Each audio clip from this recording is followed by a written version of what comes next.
Good morning, everybody. Welcome to the Flow Show. We've had the big UK CPI data, so we'll be discussing what that means for the Bank of England shortly.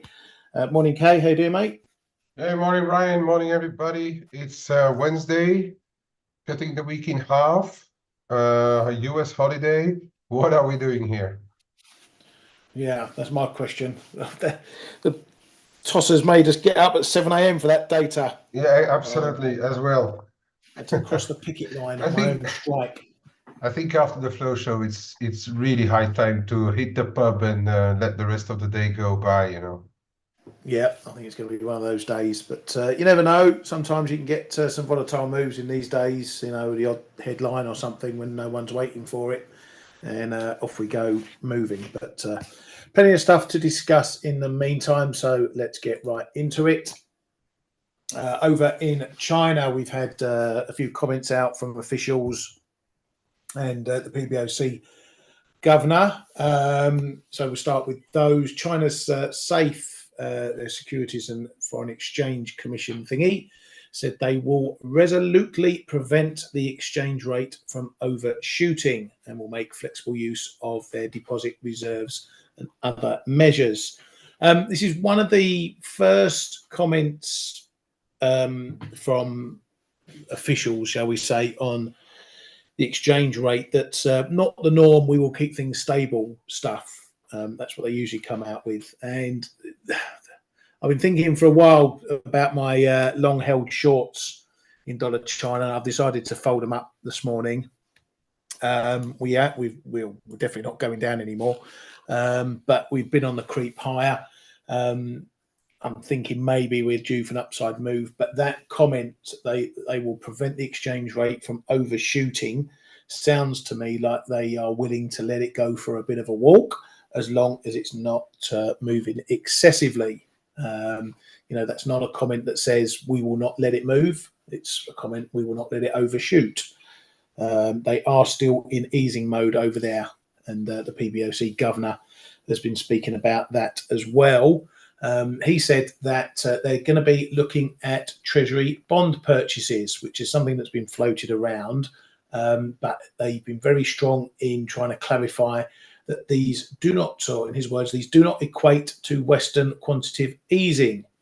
And it says it should be noted that incorporating bond trading into the policy toolbox does not mean QE. It's more viewed as a liquidity management tool. Yeah, right, whatever label you want to put on it, government or the central bank buying their own bonds is QE. I don't care what they say, but that's what they're looking at also. So still heavily in easing mode, and now with that comment, we could be seeing dollar yuan maybe heading up as the one weakens some. Kay, what are your thoughts on the Chinese stuff?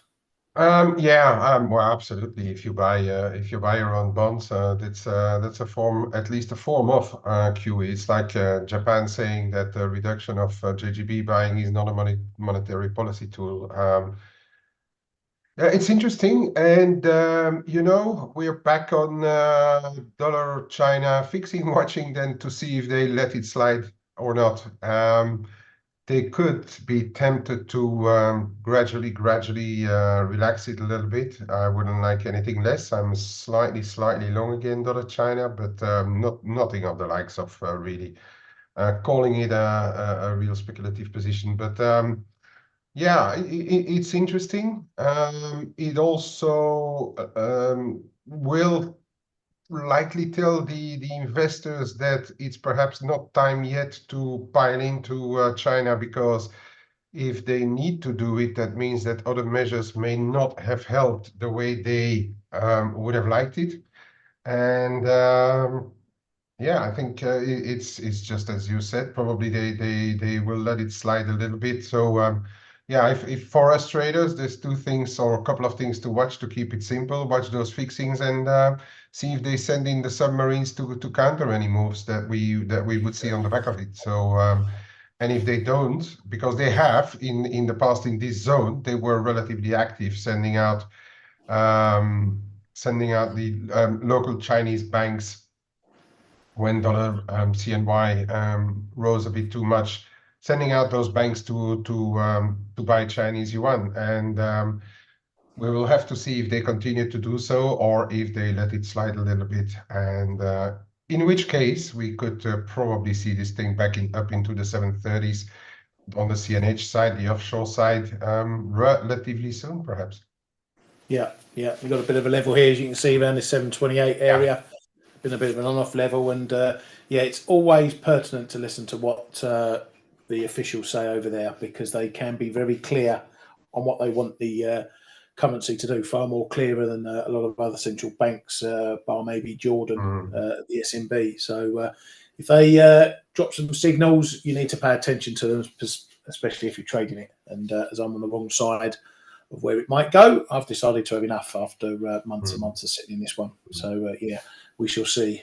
We shall see. Yeah, this indeed this level is where they sent out the local banks to counter it. So if they would let similar levels go, that would be a bit of a signal. Yeah, exactly.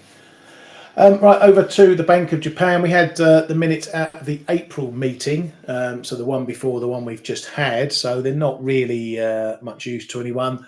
The main gist of the conversations going on there was around the impact of the weak yen on inflation. That was the main big discussions over there. So not an awful lot to take from that. We will, the minutes from this meeting is probably more pertinent, but those were out anyway. There's a story coming out of Bloomberg that said that Japan is going to consider issuing bonds with shorter maturities. And an expert panel is likely to endorse the broad outlines of the plan on Friday.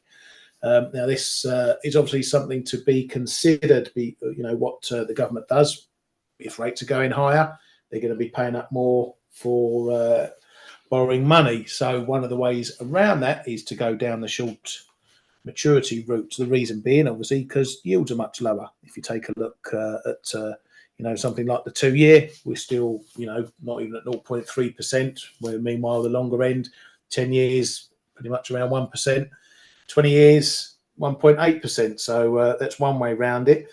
Means they're probably going to be issuing more, I just think, Kay, but is that their little trick to get around higher yields? Yeah.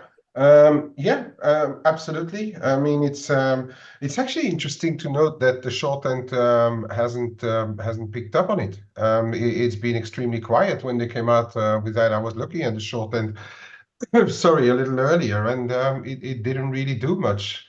Which when the Treasury comes up with those kind of things on their quarterly schedule for their bond buying, if they switch from notes or bonds into bills and the shorter end, I mean, it usually has a little bit of an impact, but this time it did not.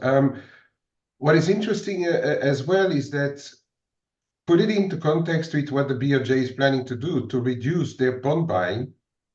Of what I understood when they will have those meetings with the market participants, they're kind of hoping that GPIF, the insurers, will kind of fill in the void. But here the government is seemingly saying, well, if you buy less bonds, then I'm going to issue less, and that actually takes a little bit away of the upside that we can see in the longer end yields, right? And translated to FX, I don't think it's very positive for the yen either. This one. Yeah, definitely. And it's a Bloomberg piece, so we'll have to have it all confirmed first and foremost and see what the actual details are. But yeah, something that we're going to need to keep an eye on. Would that change the metrics of the BOJ in their purchasing? Because they might obviously be forced to go down the short end as well. That is a very, very good question, which I haven't thought about it really. Would they go also on the more shorter end? No, I think that they specifically said that they would like the stuff like the 10-year and so on to move a bit more freely. The short end really is where they handle the interest rate changes, right? Yeah. It's an interesting question, but no, I don't think it's going to affect too much the plans of the BOJ. If anything, um, that could mean that they may have a little bit more room actually to just scale back the bond buying, because there will be less issuances in the longer end from the government side. Yeah. But I need to reflect on that question a little bit. Yeah, because it might mean, if they're going to continue bond buying, they pick up more of the short-term paper if that's what the government are issuing. But it also means they may not need to reduce the balance sheet as much because they can just let it roll off as it's all short-term maturities. Hmm. It's something we'll have to keep an eye on and see if that affects anything. Not that the QT angle was done much for most central banks in terms of price moves, but yeah, one to stick on a post-it note and come back to later, I think. Right, over at the RBNZ, their chief economist Conway says inflation may be more sticky in the near term, but it could fall more quickly in the medium term. Says there's no magic formula for when the official cash rate will decline.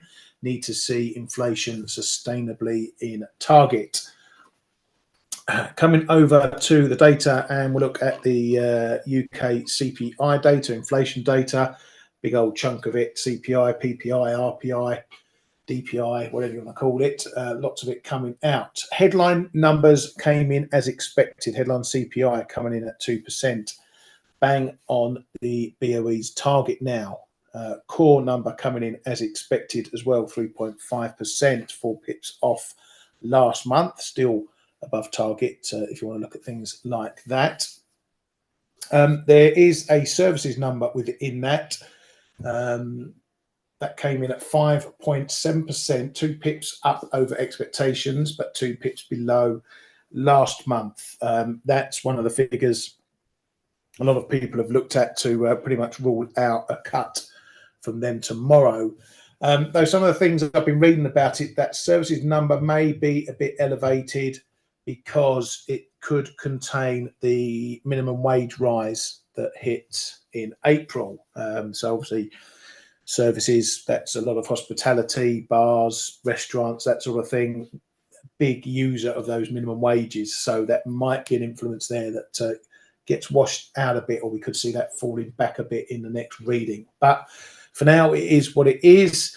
PPI data as well, a little bit softer than expected on the monthly numbers, but the year-on-year numbers not as low as expected, 1.7. So it went up. PPI output, that's probably the more important one, went up 1.7% versus 1.1% previously. Input prices was down 0.1%. So there's a little bit of a, you can look at this a little bit of a margin trade, i.e. Producers are paying less for the stuff they bring in to then manufacture or produce to go out. And those prices are still coming in a little bit hotter. So they're making more money, you could say, on the margin, but it also shows that they're charging, or prices are still going up at the end of the line. So the main headline is going to be the CPI number, though, bang on target. I said if it came in below that, as it like we saw one handle on it, then that might push the BOE to a cut tomorrow. I think that's probably off the table, though. This being the Bank of England, you can never rule anything out from those guys. But I think now we're possibly in a situation where tomorrow's going to be mainly about whether they indicate a rate cut to come over the months ahead, be it August or later in the year. So we're going to be trading around the calendar again, not whether they cut at all, but when they cut. And I still think that might be indicated by the votes tomorrow, but we'll talk about that in greater detail. Did you have anything to take from this data, mate? Well, I think we are in agreement. Not enough for tomorrow, but enough for August, shall we say? Yeah. To keep it like really simple. Then you can, of course, dissect everything, but this is, It's all relatively as expected, and we are not going to really dig too deep in a PPI coming out 0.1, 0.2 from expectations. We know PPI is a bit volatile. You look at the CPI data; they're all sort of where we expect them. I've seen some comments saying like, yeah, but if you look at the month-on-month CPI 0.3, that's still if you analyze it, it was still coming out above around the 3.5% mark. But who knows what the next number is going to be? So I think we call that in line. I think that's enough for Bailey tomorrow to come out and say that they made the progress, or the Bank of England in general, that progress is made. Likely balancing even more, evening even more out the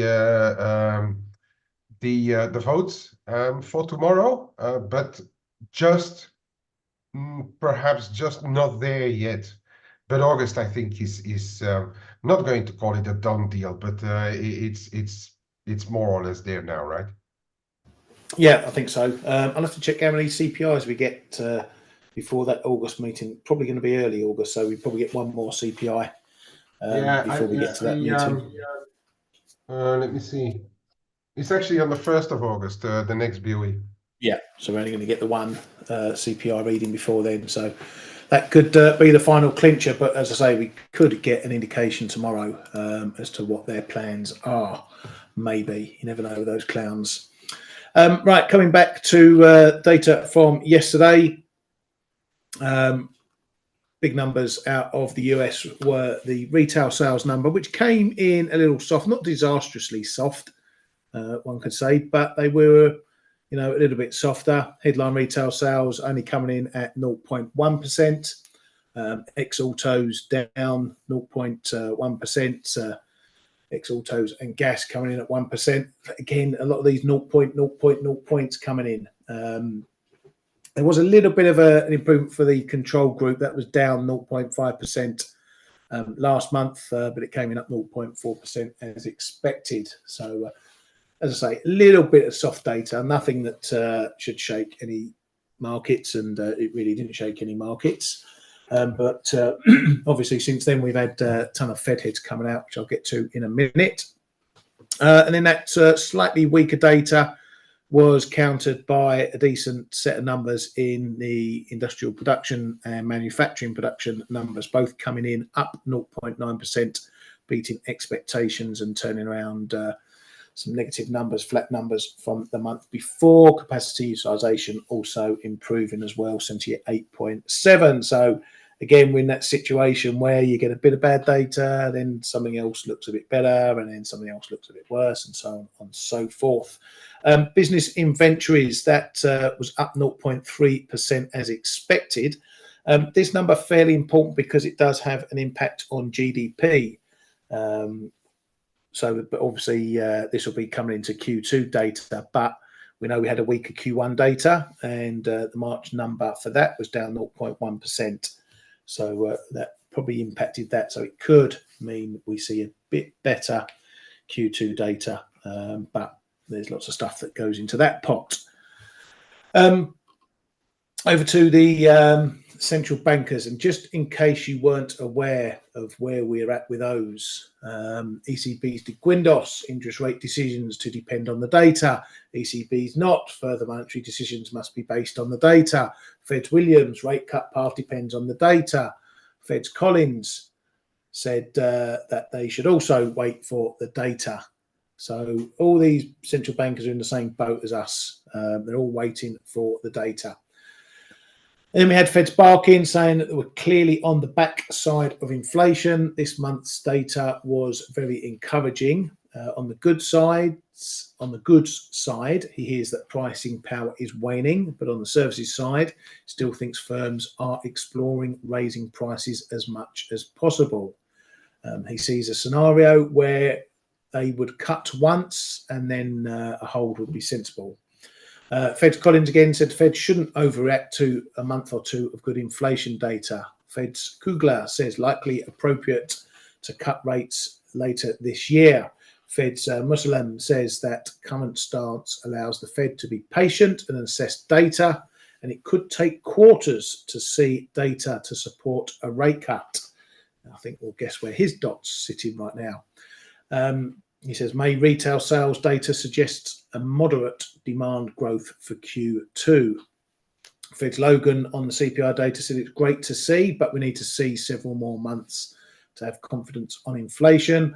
Goolsby, last week's inflation number was excellent and hopes to see similar data. So they're all over the shop. Everyone's waiting for data. And we've got none coming out today. So we're going to be waiting a little bit longer. Well, we've got the NBA stuff. I think that still gets released because that's private data. So we should get that. Anything else for anything else, Kate?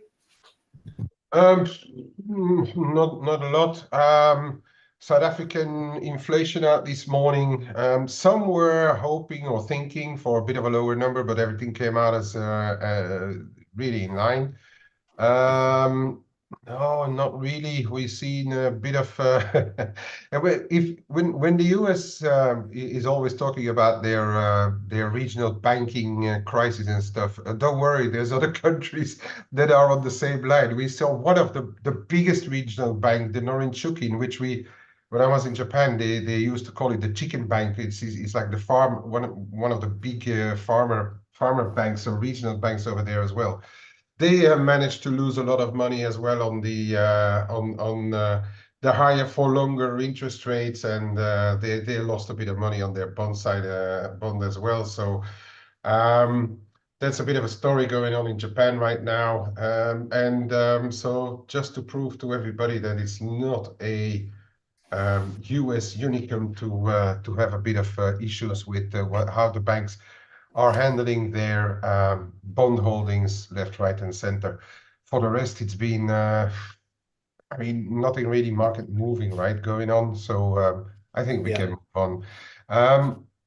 Perhaps before diving into, or were you planning to look at stuff to come still, Ryan? No, that's it. Because tomorrow morning, before we will do the flow show, we will it's tomorrow, right? We will have the S&P interest rate decision, and so we're really as we've been saying already, we really limit border here on it's really a dime on its side whether they decide for another cut or not. It would be a big decision, because if they cut again, that is taking the yields down, the interest rate down from 1.5 to 1.25%. That would be quite some move in the current context compared to other central banks. So it's going to be a bit of a difficult decision, I think. We know that inflation is a bit lower, but some of the data have been ticking up a little bit. On the export side, on the corporate side, so I'm not sure whether there is enough food there to really press the button for the other cut. Thing is, though, it's going to be a binary event, because if Jordan and friends decide not to cut, as we have seen the Swiss franc strengthen quite a bit of late, we may be in for that last round of Swiss strength. If in turn they cut, it may also be one of the reasons this Swiss strength for them to cut, because they don't want to undo what they've done for their Swiss corporates. Okay, so it is going to be a pretty important decision, and especially for the next move in all things Swiss franc, in my opinion. Yeah, very much so. We've got the Norges as well tomorrow. That's little expected from those guys. Yeah, no, very little. Should be a firmish hold. That should be, and I think the dovish tilt may come from a fact saying that we are ready to do something, but that would be a bit of a dovish one. I think it's sort of business as usual for the Norges Bank tomorrow, if I'm not mistaken. Yeah. Well, let's move on. I'm going to start with Ali. Ali, you're talking about fat fingers, mate. Yes, we all have fat fingers. We all do silly things now and again. Put the wrong size in, hit the wrong, buy sell button. Um, it's just a question of taking care, mate. You might be in one of those situations where it's happened. You said it's happened a few times now, where it's just playing on your mind a bit. So make sure that your trading head is in the right place. Getting enough sleep, your emotions are all right and in check. Because I usually make my silly mistakes when I'm tired. That's when I usually do things, and so it's your emotional state, physical state you need to keep an eye on. And but just take care if you know it's going to happen.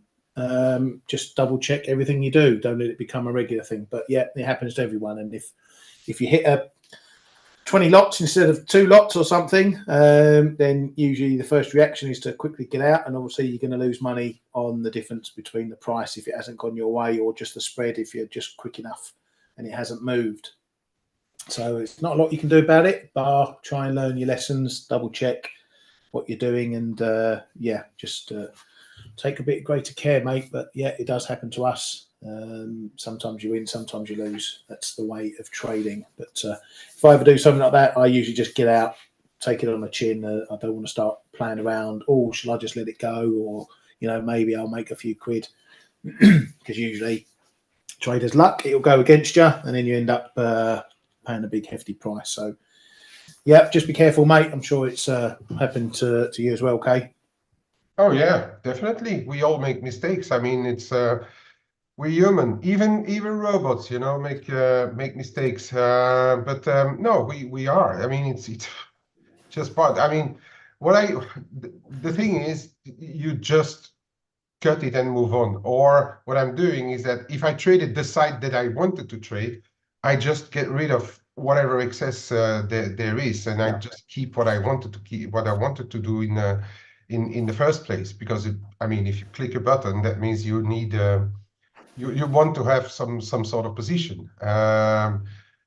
So yeah, I just either if it's a plain mistake, I just get out and move on really. But and I swear a few times and and then move on, because there's no alternative. When you made a mistake, what else are you going to do? You can't blame anyone else. So no, I mean, get it and move on. Yeah, exactly, mate. I don't know if there's protections now in some platforms where you can set a maximum size that can be entered. Maybe that's Mm. something you can look at for your platform. But yeah, just take a bit of care, mate. A lot Right, of let's have a look. Yeah, go on, Yeah, mate. no, sorry. A lot of platforms have default settings, right? Yeah, You can choose that when you click to buy or sell, there are some who have a default amount, so you're sure not to do anything absolutely stupid unless you change it manually. yeah, very much so. So have a look at that, Ali, whatever platform you trade on. Right, so as we said, not an awful lot going on in anywhere really. So it's going to be bit difficult to what do they say, make a purse out of a pig's ear. Cable, we had a little bit of a wobble going into the data a minute before. We had a little 10 pip drop down to 127, and that got us thinking in the room maybe there was a bit of a leak to the data, but that wasn't to be, because we pinged up 25 pips after, and we've pretty much stayed up there since. So your range so far for cable is a grand. What are we looking at? Well, according to my platform, it's a grand 30 odd pips, nearly 40 pips. So not a huge amount going on there.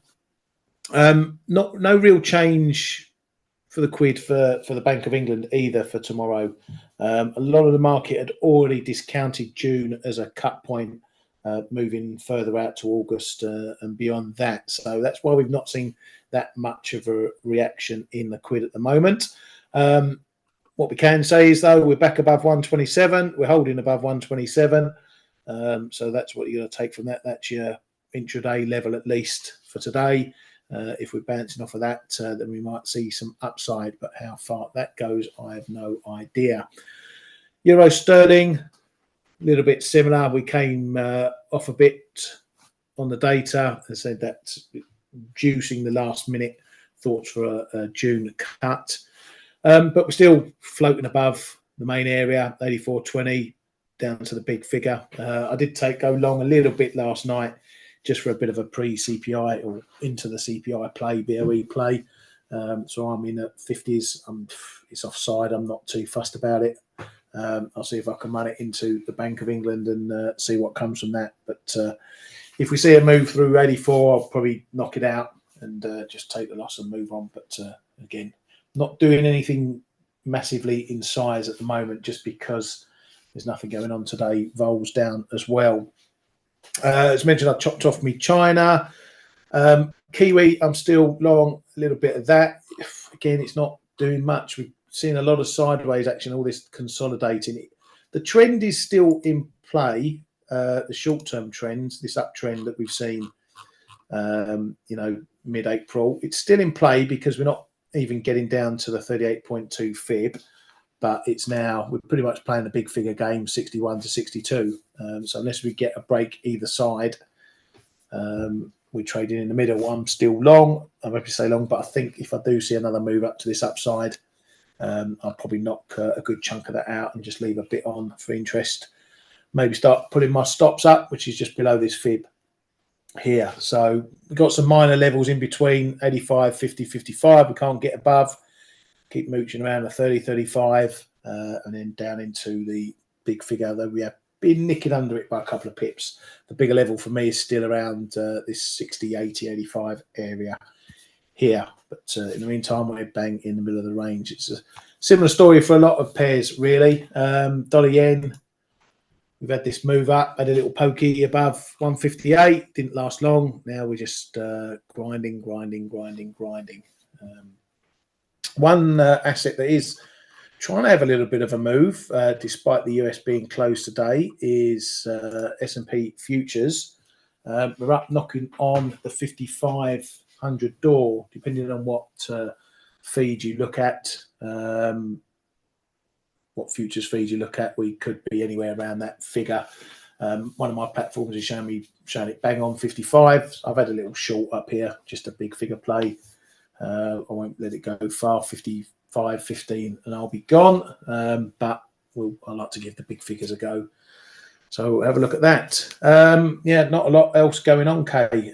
You got anything floating your boat at the moment? Everyone's in dollar rand. Sorry? At the moment. Everyone's jumping into dollar rand at this 18 figure at the moment. I'm in a little bit as well. Yeah. I can, unless you want to have a look, I can have a look at it. Yeah, go on, you can take it, mate. Okay. All right. So it's something that I was monitoring. First of all, the triangle, then the 18 level. We did move below it this morning. I think it's a slow-mo stop run that we have or had. We are trying to get back above 18 right now. I still don't like the rand much. I still think that once all this election positivity, coalition positivity is done, we're going to start to look back at the issues that they have. And we also, and that's what I said to James this morning in the room as well. I just can't get out of my mind as well their cooperation with Russia and China that is still lingering as well. And I still am not very confident. So yes, I've caught the little knife as well.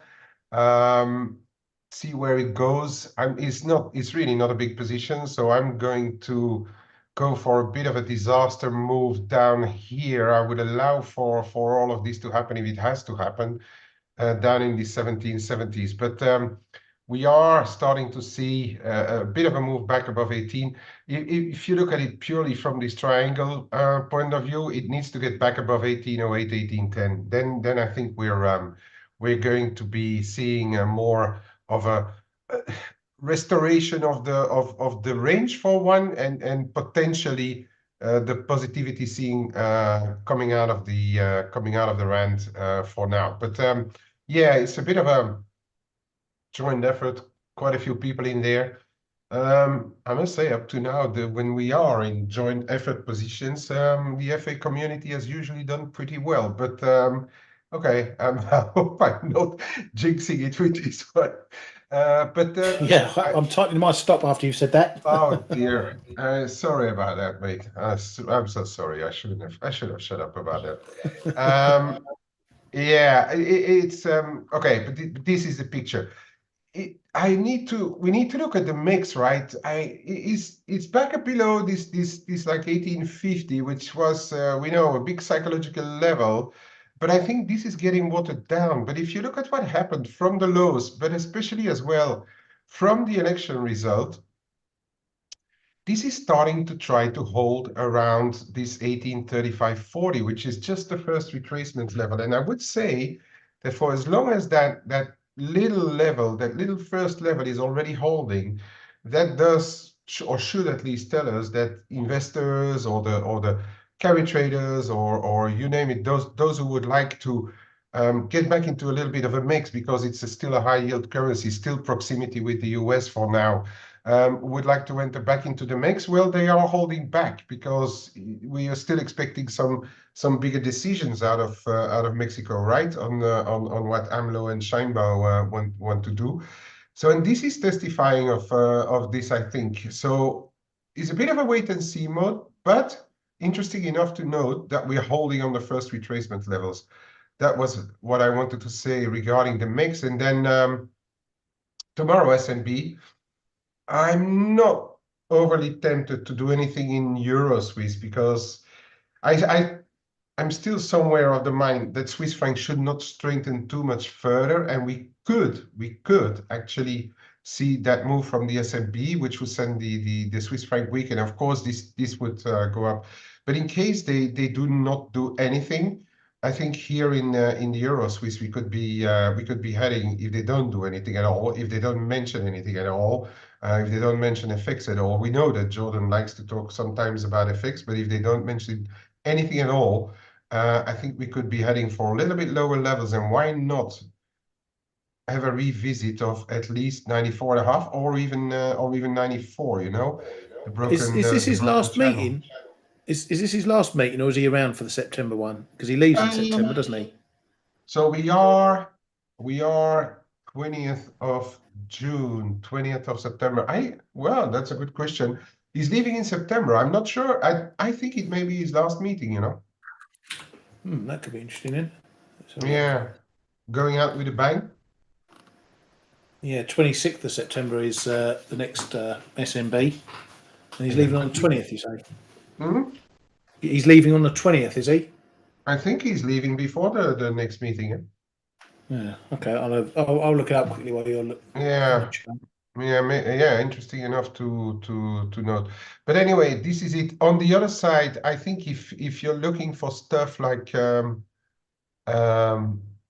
dollar Swiss, for instance, we are in between a few levels here with the underside around 88.20, but we have broken below that 88.80 and we're keeping below. So this really needs to be retaken to go higher. And I'm not sure that with the US yields where they are, that we really have enough strength to naturally get back above there. So it's going to need a cut. Okay, if they don't do anything, I think there's also going to be more stress or more pressure, I should say, to the downside. Perhaps even down to 87.30 at one stage. That is all possible. Um, One that I'm keeping an eye on myself is Kiwi Swiss. We've stopped on the 50% of the end of year low here, and then the move higher into 2024. We stopped on the 50%. So this is 154 the figure where I'm going to keep a very close eye on. Get a retest. I may even just a small chip on the table to see if they would be tempted to cut or not, because this could be an interesting level. We also see this is being traded, or it's been traded a bit on each side of it. You know, this is looking a bit interesting to me as well. So that for what is going on today, and yeah, just lastly, look at where we are on Swiss on yen pairs again. You know, the yen pairs, they gradually it's the cross yen holding up the dollar yen. I think for right. Also helped by JGB yields not really ramping higher, but the crosses are really beat. And this time the Aussie yen joined, and I will show the shorter term. But look where we are. We are back. This is your first leg higher on Abenomics.